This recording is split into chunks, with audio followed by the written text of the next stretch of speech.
vous invite à vous lever pour la lecture de la parole. Je vais lire dans l'Évangile selon Jean, chapitre 3, et aussi dans l'Épître aux Hébreux, au chapitre 12. Jean, chapitre 3, et Hébreux, chapitre 12.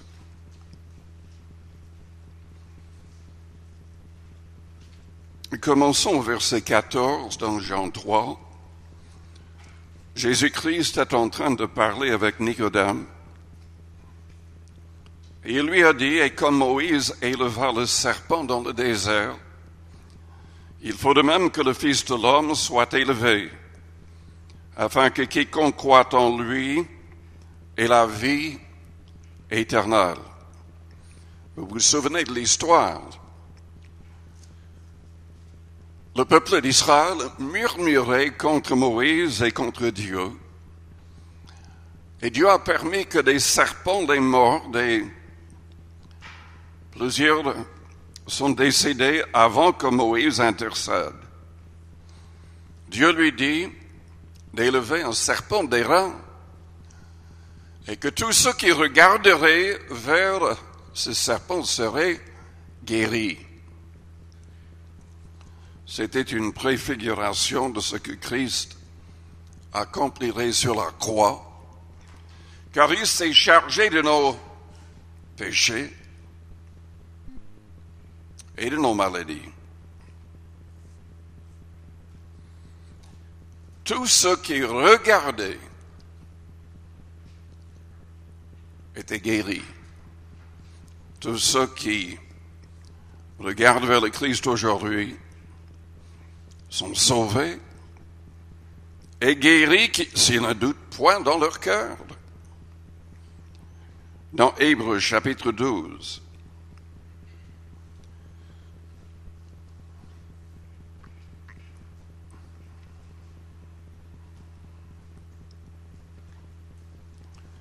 nous lisons, nous donc aussi, puisque nous sommes environnés d'une si grande nuée de témoins, rejetons tout fardeau et le péché qui nous enveloppe si facilement et courons avec persévérance dans la carrière qui nous est ouverte, ayant les regards sur Jésus. Père Céleste, nous te louons, nous te bénissons pour cette parole qui est la vérité. Que cette parole soit au fond de nos cœurs. Que nos yeux soient fixés sur le Christ. Que nous puissions vraiment saisir tout ce que tu nous promets. Agis ce soir dans chaque cœur, dans chaque corps, dans chaque situation, au nom de Jésus-Christ de Nazareth. Amen. Vous pouvez vous asseoir.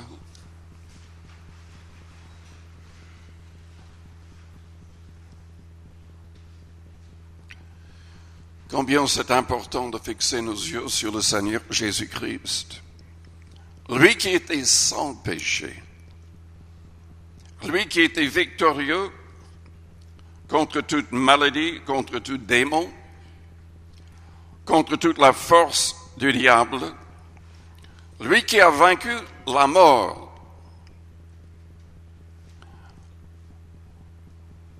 Jésus-Christ est le but de notre vie chrétienne. Dieu le Père désire que chaque croyant devienne exactement comme Jésus-Christ. Selon Éphésiens chapitre 4, à partir du verset 11, si Dieu a placé dans l'Église des hommes, apôtres, prophètes, évangélistes, pasteurs, docteurs, etc., c'était pour le perfectionnement des croyants, des saints, pour que tous arrivent à la stature parfaite de Jésus-Christ. Premièrement, que nous soyons libres de tout péché, de toute habitude mauvaise. Jésus était sans péché. C'est souligné au moins 6 fois dans le Nouveau Testament. Dans 2 Corinthiens, au chapitre 5, la Bible en parle disant qu'il ne connaissait même pas le péché. Verset 21, 2 Corinthiens 5.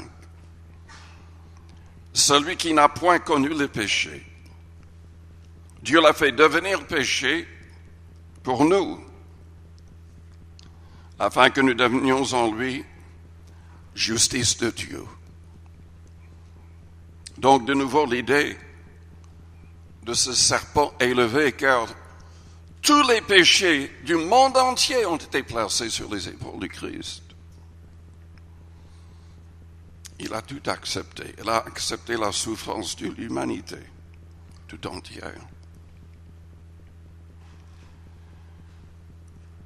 Je vous pose la question ce soir.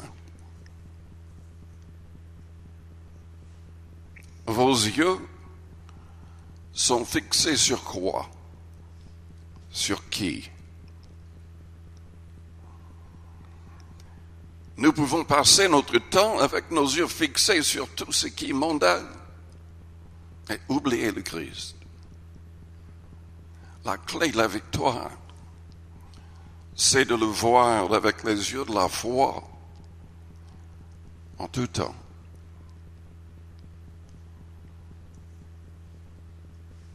Jésus-Christ a lutté jusqu'au sang contre le péché. Il n'est pas mort simplement pour nous racheter ou nous sauver de l'enfer, mais surtout pour nous racheter de notre vaine manière de vivre, de cette manière souillée de vivre. Jésus est le but de la vie chrétienne. Selon Romains chapitre 8, à partir du verset 28, la Bible souligne la réalité que tout ce qui nous arrive, les épreuves dans la vie, les bonnes choses, les souffrances, absolument tout ce qui nous arrive, est pour nous façonner à l'image de Jésus-Christ. Que nous puissions apprendre à agir et à réagir comme lui le ferait à notre place.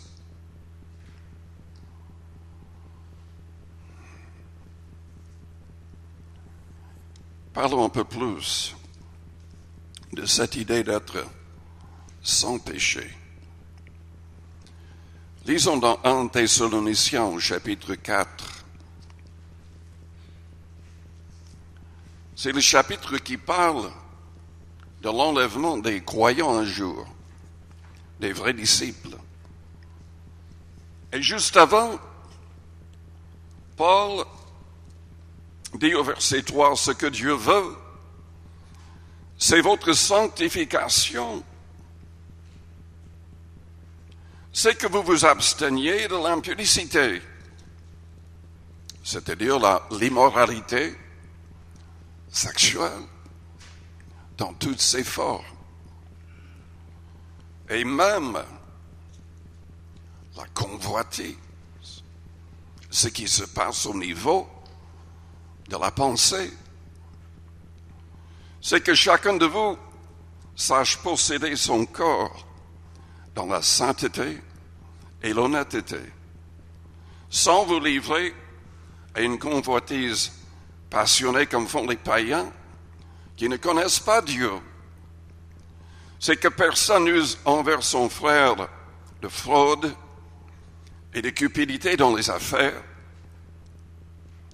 parce que le Seigneur tire vengeance de toutes ces choses, comme nous vous l'avons déjà dit et attesté. Car Dieu ne nous a pas appelés à l'impureté, mais à la sanctification. Celui donc qui rejette ses préceptes ne rejette pas un homme, mais Dieu, qui vous a aussi donné son Saint-Esprit. Et encore, dans 2 Corinthiens, chapitre 6,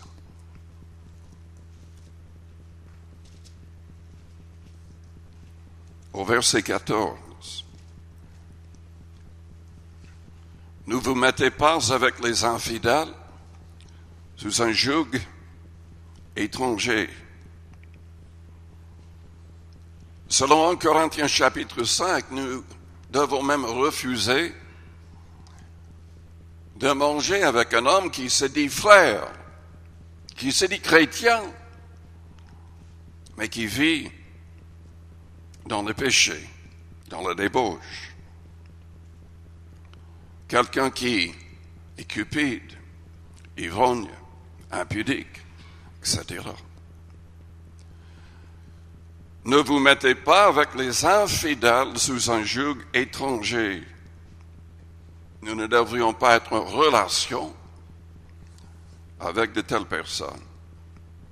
Et évidemment, le passage se réfère aussi au mariage avec quelqu'un qui n'est pas pleinement dans le Seigneur.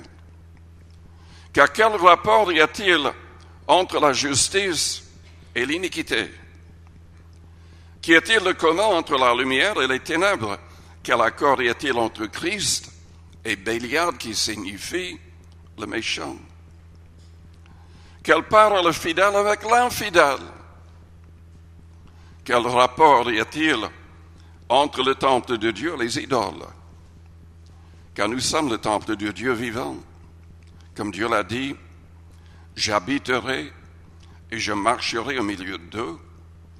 Je serai leur Dieu et ils seront mon peuple. C'est pourquoi, sortez du milieu d'eux. Nous ne pouvons pas nous associer à n'importe qui, aller n'importe où. Nous devons nous laisser conduire par l'Esprit Saint. Séparez-vous, dit le Seigneur. Ne touchez pas à ce qui est impur, et je vous accueillerai. Je serai pour vous un père, et vous serez pour moi des fils et des filles, dit le Seigneur Tout-Puissant. Ayons donc de telles promesses, bien-aimés. Purifions-nous de toute souillure de la chair et de l'esprit, en achevant notre sanctification dans la crainte de Dieu. Dans Jean 17, Jésus-Christ, dans sa prière sacerdotale, a dit « Je me suis sanctifié afin de pouvoir les sanctifier ». Jésus-Christ a été tenté comme nous en toutes choses, mais sans commettre de péché. Il fallait qu'il soit le sacrifice parfait, sans tache, sans faute. Le juste qui meurt volontairement pour les injustes. Jésus-Christ est notre modèle. Il s'est humilié. Il nous appelle à marcher humblement. Il était sans péché. Il nous dit, soyez saints, car je suis saint.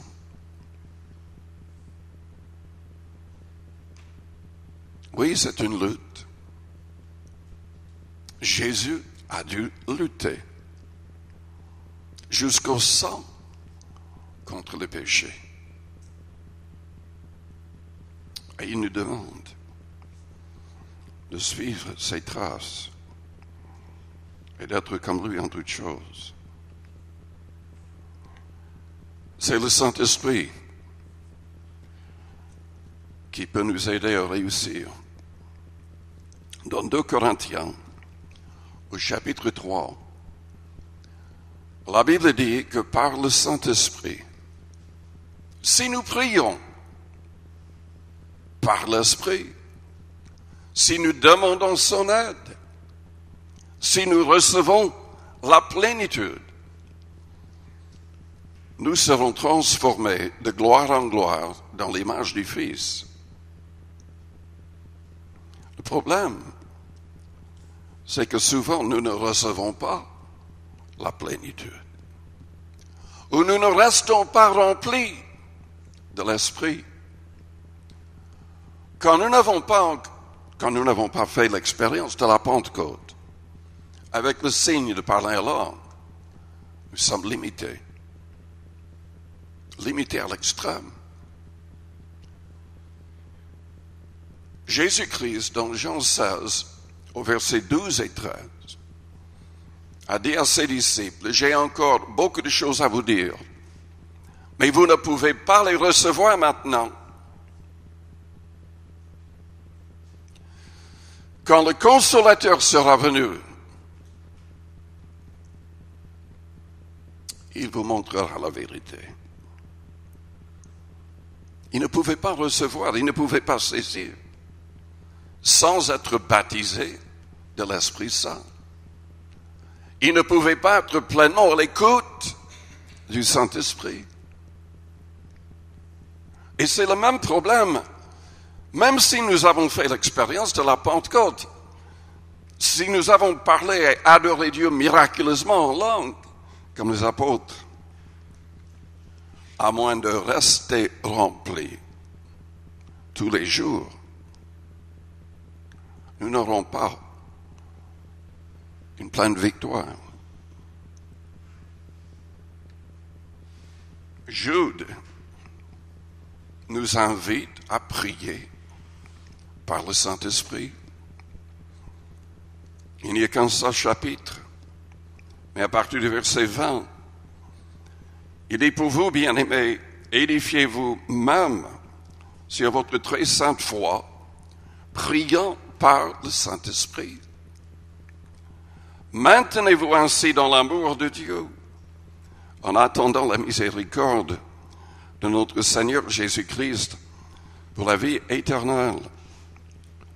Reprenez les uns, ceux qui contestent.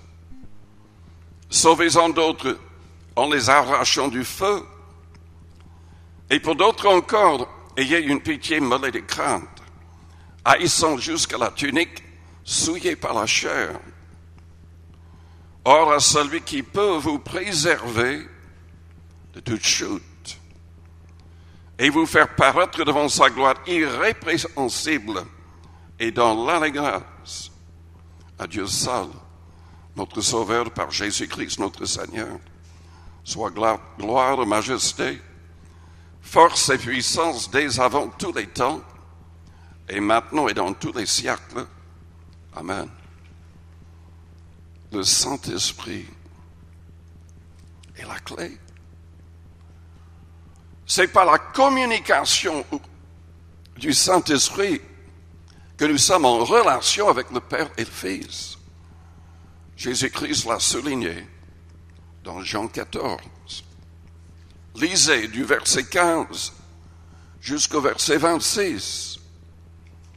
Quand nous voulons vraiment mettre tous ces commandements en pratique, nous manifestons un vrai amour pour le Christ. C'est alors qu'il prie le Père et le Saint-Esprit nous est envoyé. Le Saint-Esprit est la ligne de communication avec le Père et le Fils. Dieu est un.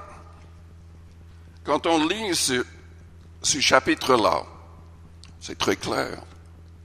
Parce que Jésus dit, et je vais le lire, Jean 14, au verset 21, « Celui qui a mes commandements et qui les garde, c'est celui qui m'aime. Et celui qui m'aime sera aimé de mon Père. Je l'aimerai et je me ferai connaître à lui. » Au verset 23, il dit, « Si quelqu'un m'aime, il gardera ma parole, et mon Père l'aimera. Nous viendrons à lui, Et nous ferons notre demeure chez lui. C'est accompli par la communication du Saint-Esprit.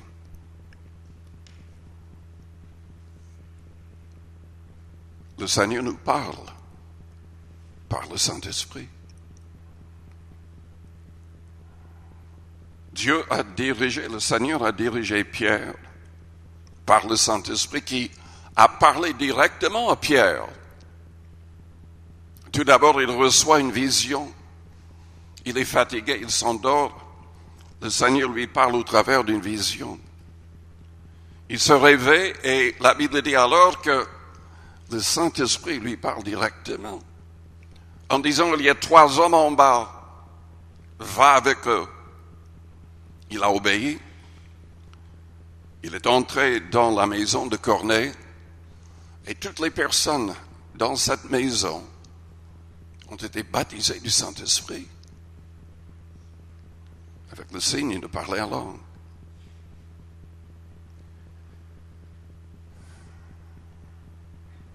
Si nos yeux ne sont pas fixés sur le Seigneur, nous serons comme les gens du monde. Nous ne changerons pas notre monde. Si nos oreilles ne sont pas vraiment à l'écoute du Seigneur, grâce à la réception du Saint-Esprit, nous entendrons uniquement le bruit du monde. Vous savez, le Seigneur a des choses glorieuses à nous dire. Vous avez des problèmes? Jésus-Christ sait exactement ce que vous devez faire. Et il veut vous le dire. Mais est-ce que vous êtes à l'écoute? Sommes-nous à l'écoute? Dans Marc 5, la fille de Jairus est malade. Jésus accepte d'aller avec lui afin de prier pour elle. Mais en chemin, comme il parlait encore, survint le chef de la synagogue. Excusez-moi. Comme il parlait encore, survint de chez le chef de la synagogue des gens qui dirent, ta fille est morte. Pourquoi importuner davantage le maître? Mais Jésus, sans tenir compte de ces paroles, dit au chef de la synagogue, ne crains pas, crois seulement.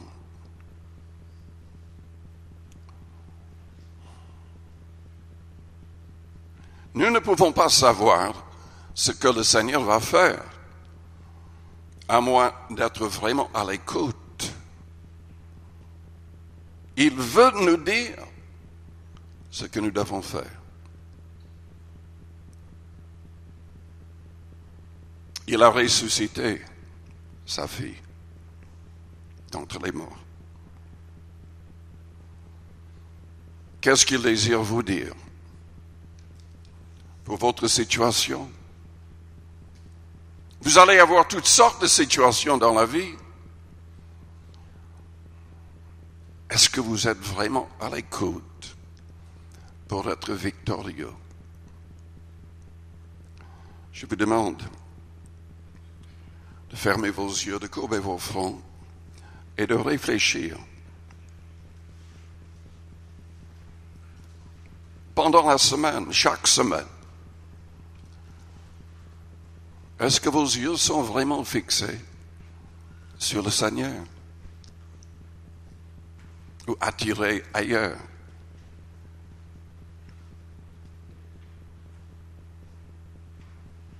Est-ce que vos oreilles entendent sa voix? Jésus-Christ a dit, mes brebis connaissent ma voix et elles me suivent.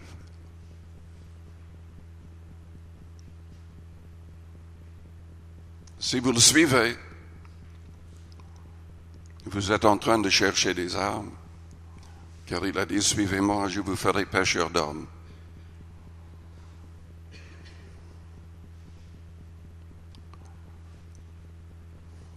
Père Céleste, je prie pour toutes les personnes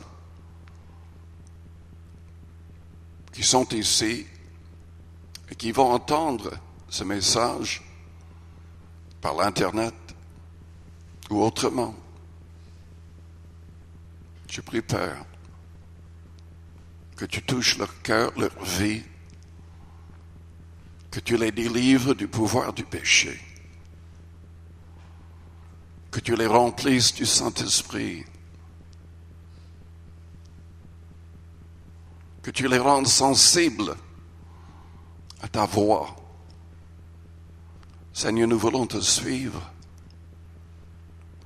Purifie-nous de toute iniquité.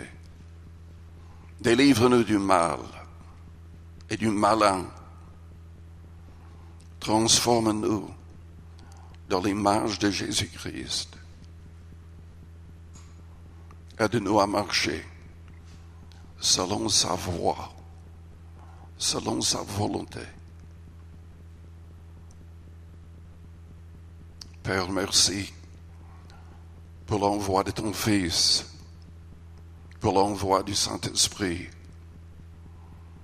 Aide-nous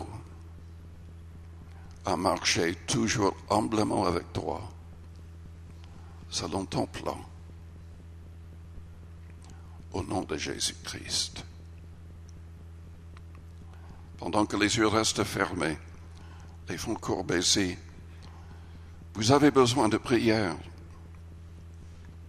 Vous voulez que le Seigneur vous libère, vous délivre, vous transforme. Peut-être que vous avez besoin de guérison. Ou quelqu'un d'autre dans votre famille a besoin de guérison. Je vous demande de vous lever et d'élever vos mains vers le ciel afin de demander son aide. Je vais prier pour tous en même temps. Dieu va agir. Si vous ne doutez point, il va agir. Que toute l'Église se lève.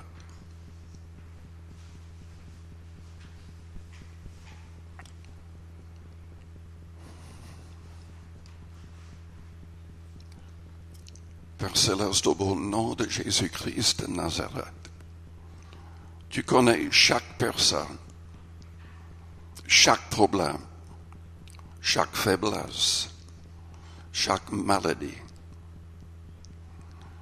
Tu sais ce qui va nous arriver demain. Tu nous aimes. Tu désires que tous les hommes arrivent à la repentance. Tu désires que tous soient façonnés à l'image de Jésus-Christ. Que tous soient victorieux. Que l'onction du Saint-Esprit descende sur tous ce soir. Guéris, délivre, transforme. Au nom de Jésus. Là, à votre place,